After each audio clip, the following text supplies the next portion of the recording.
You didn't leave because you were weak. You left because you finally understood the cost of staying. Somewhere along the way, maybe gradually, maybe in a single, brutal moment of clarity, you looked around at the noise, the performances, the exhausting theater of human interaction, and something inside you quietly shut off, not your mind, your tolerance. Society tells you this is a disorder. It tells you that the desire to withdraw is depression, antisocial behavior, a failure to adapt. Therapists will probe you, friends will worry, family will accuse you of arrogance. The entire machinery of modern culture is designed around one unspoken assumption, that the desire to be alone is a symptom of something broken. Arthur Schopenhauer knew the opposite was true. Solitude is not where broken people hide, it is where intact people recover. There is something no one warned you about intelligence. No teacher mentioned it. No career counselor prepared you for it. It is this: the smarter you become, the more painful other people are to be around.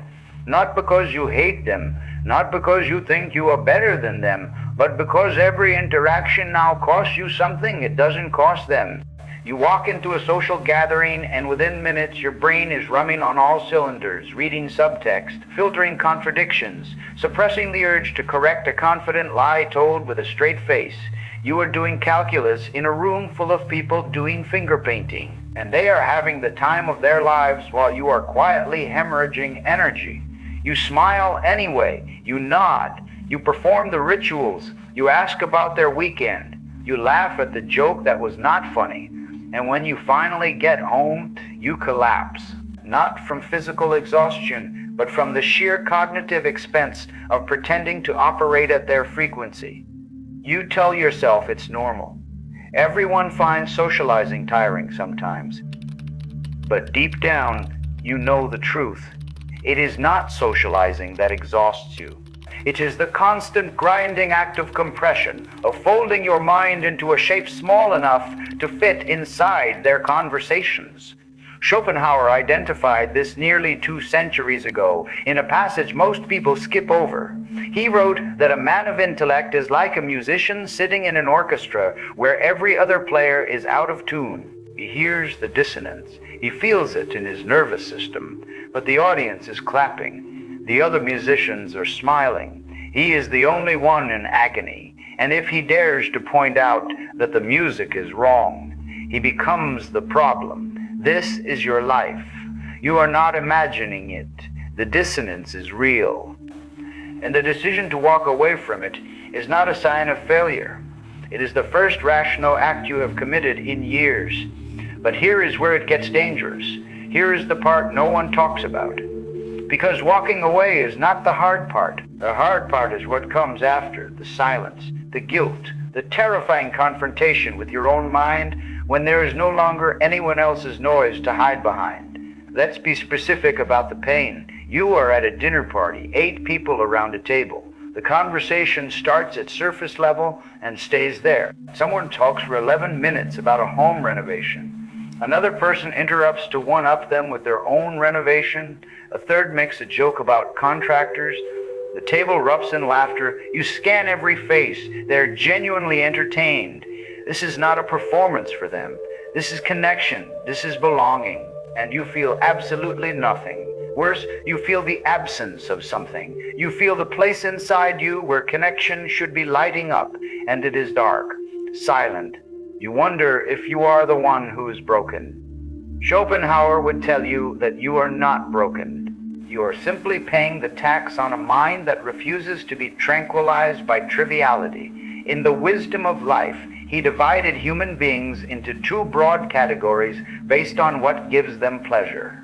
The first category, the vast majority, derive their happiness entirely from external conditions, possessions, social status, the approval of others, entertainment, spectacle. The second category, the rare ones, derive their happiness from their own inner life, from thought, from creation, from the quality of their own perception. The first type needs society the way a lamp needs a wall socket. Without external stimulation, they go dark. The second type is self-powered. They carry the light inside them, and the cruel irony is that the self-powered mind is constantly being asked to dim itself so the socket-dependent ones don't feel inadequate by comparison. This is why you feel guilty for leaving, because the world has designed a moral framework where needing people is healthy and not needing them is pathological. But look at what needing people actually produces. Scroll through any social media platform for 60 seconds, count the performances, count the curated lies, count the desperate bids for attention disguised as vulnerability. This is what the extroverted, hypersocial world has built. An economy of emotional fraud where everyone is selling an edited version of themselves and buying everyone else's fiction in return. You looked at this marketplace and your instinct was not to play the game better. Your instinct was to leave the building entirely. That instinct has a name. Schopenhauer called it the return to the self. He argued that the highest form of human existence is the life of contemplation, not the life of action, not the life of social conquest. The life of the mind turned inward, examining its own contents with the kind of ruthless honesty that most people cannot survive for 5 minutes. He lived this.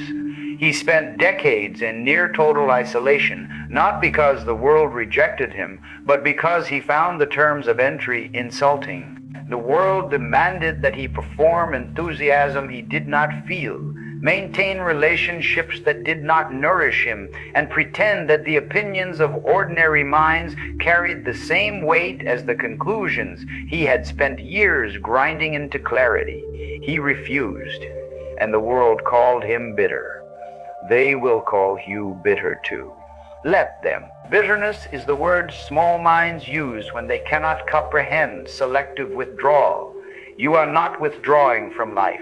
You are withdrawing from they are withdrawing from their version of it. But you need to understand what you are walking into, because solitude is not a vacation. It is a furnace. When you strip away the social distractions, the small talk, the group activities, the constant hum of other people's needs and opinions, you are left alone with the one entity you have been avoiding your entire life, yourself.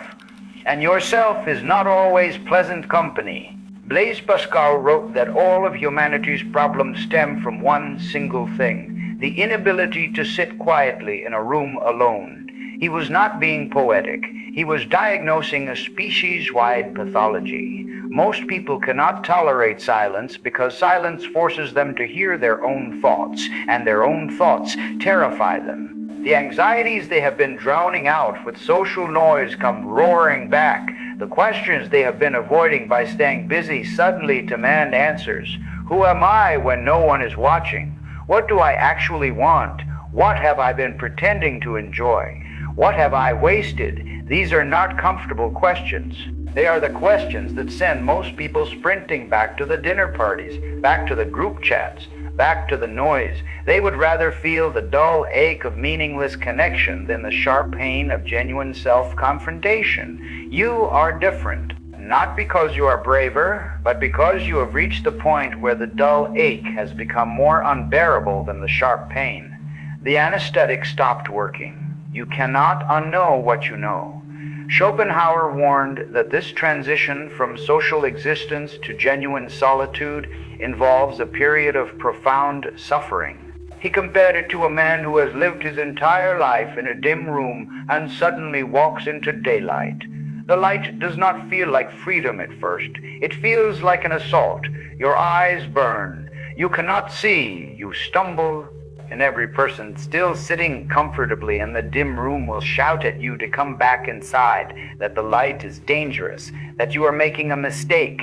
They are not trying to protect you. They are trying to protect themselves. Your departure is an accusation. If you can leave and survive, it means staying was always a choice, and they are too afraid to make it. Here is where most intelligent people fail. They walk away from society, taste the initial pain of solitude, and then make one of two catastrophic errors. The first error is going back. They convince themselves that loneliness is worse than compression. They return to the dinner parties, the shallow friendships, the performances. They learn to numb themselves more efficiently. They get better at faking, and something behind their eyes dies quietly. The second error is worse. They stay in solitude but fill it with bitterness. They spend their alone time cataloging the stupidity of the world, replaying conversations, building elaborate mental cases against every person who ever disappointed them. They become hermits fueled not by inner richness, but by outer resentment. Schopenhauer himself fell into this trap at times. His journals swing between transcendent insight and petty contempt. He once pushed an elderly woman down a flight of stairs because she was talking too loudly outside his apartment. He paid her a monthly settlement for the rest of her life. He was brilliant and deeply flawed. He is a cautionary tale as much as a guide. The correct path, the one Schopenhauer described in his best moments but often failed to practice, is what he called the life of the mind without malice. You withdraw not because you despise people, but because you have discovered something more nourishing than their company, the quality of your own thought. You withdraw the way a painter withdraws to a studio, not fleeing the world, but entering a deeper one. The solitude is not empty. It is the most populated space you have ever inhabited, filled with ideas, connections, and perceptions that only become visible when the noise stops.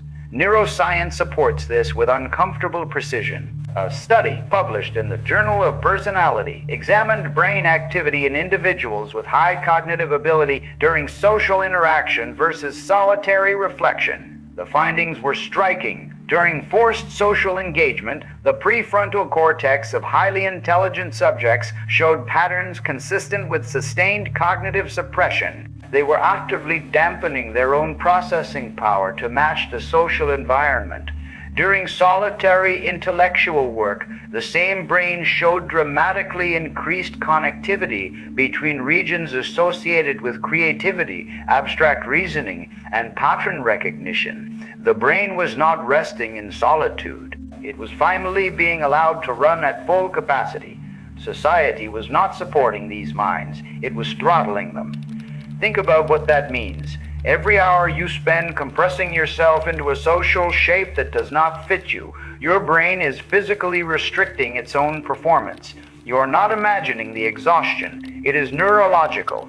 The fatigue you feel after a day of social interaction is your brain recovering from self-imposed suppression, the same way a muscle recovers from being held in an unnatural position. The ache is real. The damage is cumulative.